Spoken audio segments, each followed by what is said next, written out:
Map 2 now, and game number 1 did not disappoint in its, quite frankly, expected awesomeness. It was brilliant, and it made me very happy. Now on map number 2, are we going to see a clean sweep? Or are we going to see it go to the ace game? Spawning up in the top right position. Winning game number 1 with some very nice plays. He represents Team Acer, MMA. And his opponent down to the lower left. The orange Protoss. Playing for my insanity. Stardust. Stardust, of course, going out in the quarterfinals of WCS EU Premier 2014. MMA, the runner-up. Both of these two, very, very good players. MMA in game 1, just getting a good build order and really catching Stardust off guard with those Widow Mines. And if Stardust hadn't have opened with that Dark Shrine, he would have been pretty safe. He should have had detection out and wouldn't have taken as much damage from the Widow Mines, but it was really the follow-up push that was devastating. Just so much stuff for MMA, such a beautiful timing with those 2 medevacs, the +1, the stim, and the combat shield. And it just sniping out that natural nexus meant there was no way Stardust could come back from it. We've got some very exciting things happening though this game, because this game Stardust has to win if he wants to get into that final, if he's got any chance of it. MMA, if he wins, guarantees himself at least 150 euros, maybe even the 300 if he's able to win tonight. Stardust, on the other hand, if he loses this game, walks away with just 75 euros. Builds from both of these two players, remarkably similar to game 1. Slight variation in what MMA has chosen to do. He hasn't got the reactor out, instead just getting the one earlier, and going for the engineering bay block at the natural base. This block is really frustrating. Adds quite a big bump to what the intention of Stardust was, which is just to take a quick gate expand. The SCV, trying to get killed as much as possible, while obviously trying to finish off that engineering bay as much as possible. How much you finish it doesn't make any difference to what investment you've made in doing it for the Terran, but it does take longer to kill off, and it can still be cancelled anyway. Chipping away now, this Reaper, preventing the Zealot from coming to work at that engineering bay, trying to take it down, creating a further block to the natural base timing of Stardust. A Stalker is on its way out, a probe taking some shield damage, but only one Reaper, not too threatening. There's no second Reaper on the way, it is just the one. But he's going to continue to try and stop this Zealot for as long as possible, taking out the engineering bay. Because the longer this is up, the worse Stardust economy is, and the better things are for MMA, who has already got his natural base over half done and progressing along nicely. 2 more barracks being added in. This delays the tech of MMA, but it means he has more Marines out. He'll be able to defend a bit better to inevitably a bit more pressure coming from Stardust. We know Stardust will be most likely putting on some kind of pressure or teching in some way, which is now scouted, actually, that Twilight Council by the Reaper, because of the delay of the natural. He's going to have money and he's got nowhere to spend it, so it's got to go in either units or tech, because he can't expand. So MMA, just playing it a bit safer, knowing that his economy is good, wanting to make sure that he doesn't die early so he can really utilise that advantage long term. Robo and Twilight Council on the field now for Stardust. He's getting down Blink, and Yonsu is another map that's very effective with Blink plays. Not as so as Heavyweight, there isn't quite as much cliff area, but it's still fairly substantial, with lots of different ways to come in. It needs a good number of bunkers to defend all of it. So the difference here is that we are going to see the Observer come down. And the reason you need an Observer is because after the Mothership Core's vision was nerfed, or the vision radius was nerfed, it's a lot easier to snipe that off. And so getting the Observer just makes sure that you can guarantee that you can get that blink up a lot easier. Forge coming down, couple of Marines and a Marauder moving out. They're going to be looking to pressure into the natural base of Stardust, just to bait out a Photon Overcharge. Not looking to kill it. Won't be able to kill it. No medevac support and the Photon Overcharge there would certainly stop it. But by using that Mothership Core energy early, for maybe losing 1, perhaps 2 Marines, is definitely worthwhile.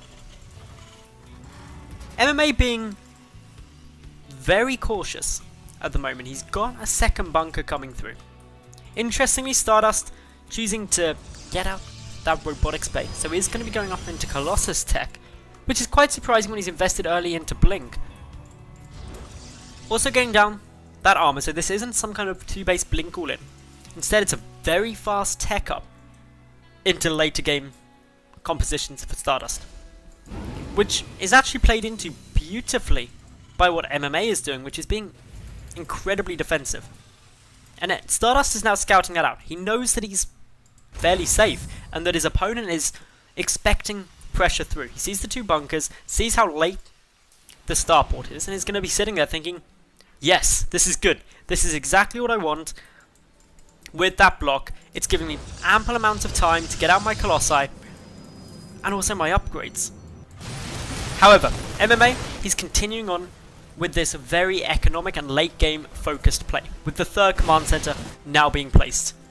Stardust's observers are getting ample information about this. Does lose the observer though, with a nice scan from MMA there. And the one thing that Stardust hasn't yet seen is this 3rd CC. He needs to scout that as soon as possible, ideally, so he can note that his opponent is getting that great economy, but also won't be able to apply pressure immediately or in the near future of a substantial amount. There will inevitably be a little bit of poking and some prodding with the kind of 2 medevac army that's frequently seen harassing Protoss and Zerg players. It always comes out this push. And he'll be synced up with +1 and Combat Shield and Stim, just as we saw in map number 1.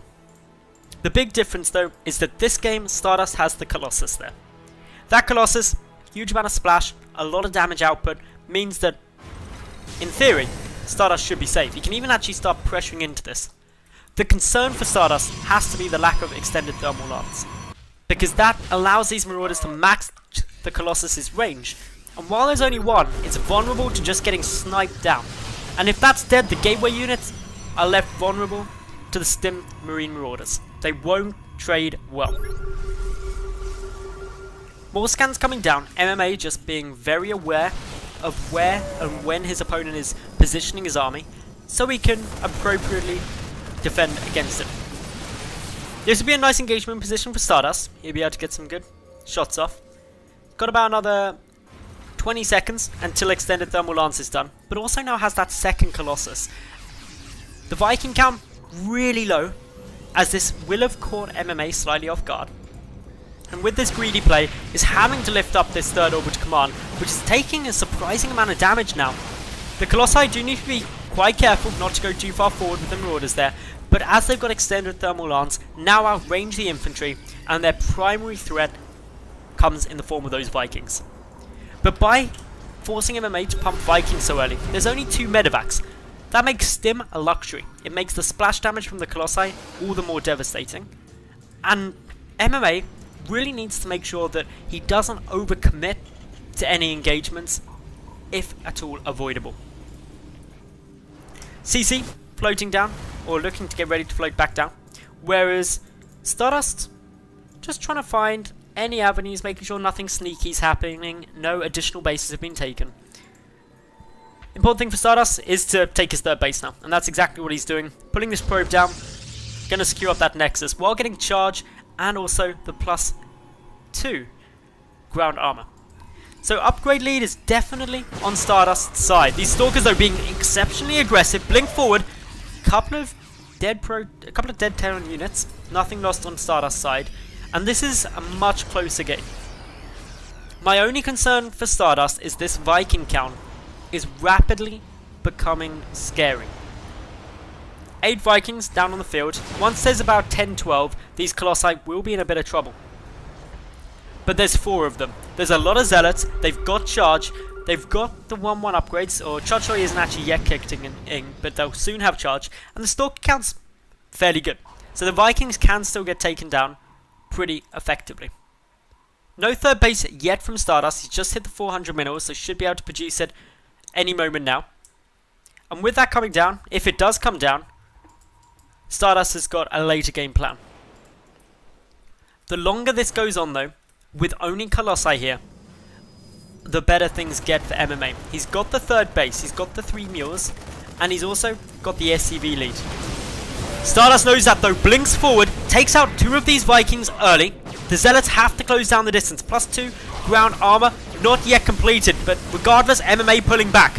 A couple of those Marauders get sniped down, but Stardust not overcommitting. This third base needs to be taken out. If it stays up, it's a lot of income for MMA. MMA looking to try and find some avenue to engage it, but with the Stalkers there, it's going to be tough. The Zealots now moving in. One of the Colossus falls. The Viking count very high, up at 9. Slaughtering a lot of those Colossi. The Stalkers on the ground, getting some good damage down onto the Vikings, while the Zealots soak up the damage from the bio. 3 of the Colossi remain. MMA taking significant losses. 2 Colossi still up, and all the Vikings gone. GG, and Stardust takes this game and levels out the series to 1-1.